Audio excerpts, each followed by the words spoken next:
Smith with your City Spotlight Show, and you know it's you hear the Simon and Garfunkel playing, you know it's time to talk about all things Santa Clarita.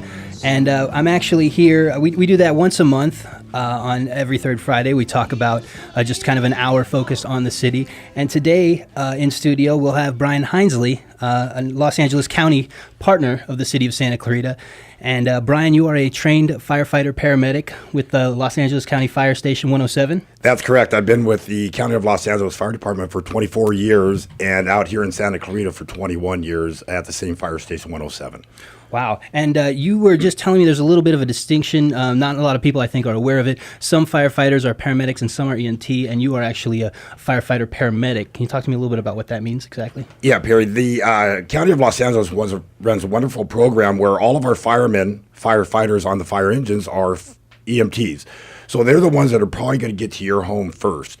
The ones that come in behind are us, the paramedics, who are also firefighters. And when needed, they'll employ our services in the advanced life-saving techniques that we've all been trained in. So no matter what, when you call 911, within a few minutes, a certified EMT first responder will be at your house in the form of a fireman. After that, the paramedics show up, and we work as a team to make this situation, take it to the hospital. So depending on who's coming out, is it on the severity of the call or just who's there on the scene? Because you know anybody can apply. Any firefighter is trained to provide that first aid, that essential service, right? Correct. Within the county, as soon as a 911 dispatch is sent out, a fire engine, fire truck with trained EMTs will respond automatically on all 911 calls, along with paramedics. When the EMTs get there and justify or verify that it may not need advanced life services, they can send the paramedics away to the next call. Extremely busy out here in Santa Clarita, so the paramedics are in high demand. Right. So we use them the best we can that way.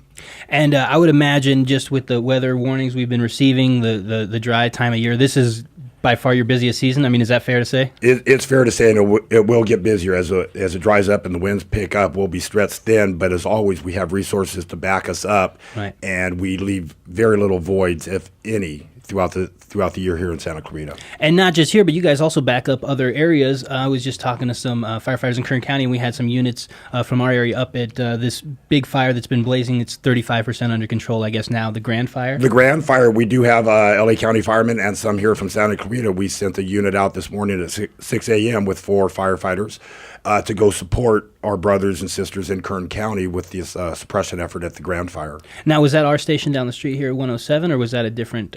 It was a mixed match. The raid came out of, it's an Office of Emergency Services engines with the manpower supplied by the county fire department sent up. And we also had a strike team up there, which is 5 engines and a battalion chief on the initial action. Right, wow.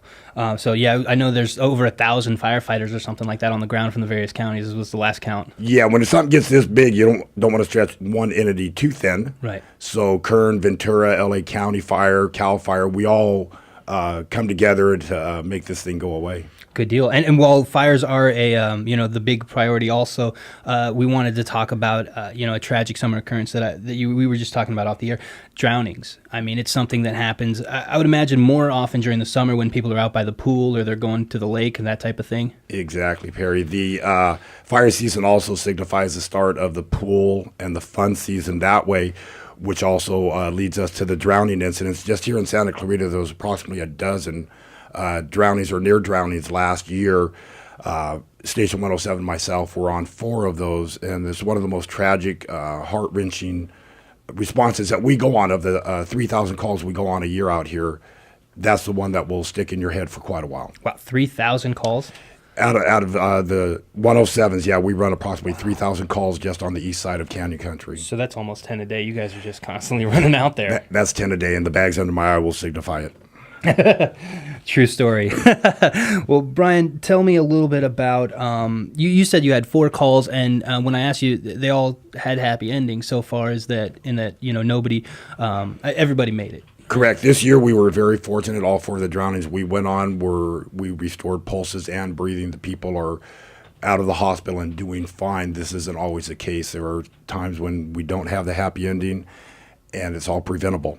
this is something that as adults and kids we can recognize, and these are all preventable accidents. These are calls we should never have to go on. And there's just a whole list of things, a slew of tips that we have from the National Drowning Prevention Alliance that is shared with us from the Los Angeles County Fire Department. What are some of the big tips that people need to keep in mind? It's really all about awareness. If we recognize that we're around a pool, there is a pool, and kids can have access to this pool, we need to make sure that we protect our loved ones.